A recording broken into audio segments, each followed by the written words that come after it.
Kung ganito ang tulugan ng mga bilanggo sa Santa Rosa District Jail na aming unang naitampo,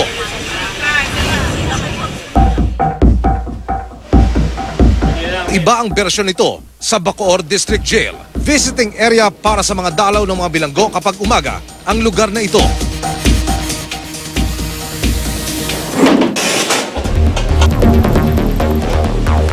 Pero pagkagat ng dilim, nagbabagong anyo ito at nagiging tulugan na ng mga bilanggong wala nang mapwestuhan. Ito po yung pasilyo po namin. Okay.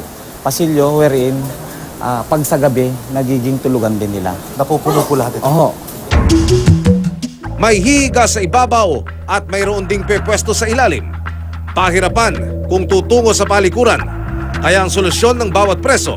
Mula ko sa dulo, kung naihi kayo, paano? May sarili po kaming dala na galon, isang galon. Doon po kami nahi. Pinagpatong-patong ng mga tsinelas ang kanilang unan. Tapos po ng bilangan, higa na po kami. Ako po, may kartong kaming hawak. Magpapay-pay-pay-pay. Napakainit po. Magbabago na ako paglaya. Mahirap. Mahirap dito. Binutas ang pader at sinaksakan ng mga tubo para pasukan sila kahit papaano ng hangin. Mahigit 14.5 billion pesos ang budget ng BJMP ngayong 2018. Bagamat naglaan ng pondo para sa pagpapatayo ng mga bagong jail building, nakalaan ito para sa National Capital Region. 42 po ang kabuang bilang ng mga inmates dito sa tinatawag nilang basement ng improvised na selda.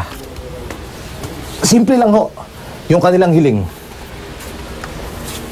Mabigyan lang sila ng electric fan para maibsan yung labis na init. Ipinarating namin sa jail warden ang hiling na electric fan ng mga bilanggo at tiniyak nilang tutugunan nila ito. Ang isang kulungan, walang ventilation. Napakabilis maghawa ng may sakit. Lalo po yung TB is airborne disease po yan. Ang hindi nila maipangako ay kung kailan madaragdagan o may tataas ang kalidad ng rasyong pagkain ng mga preso.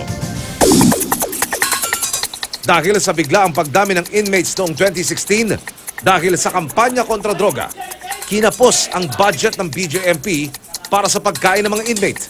Ayon sa 2016 audit sa BJMP, 1.78 billion pesos lang ang nakalaan para sa food supplies expenses ng mga inmate. Ngunit umabot ng 1.82 billion pesos ang gastusin o sobra ng 40.35 million pesos sa budget.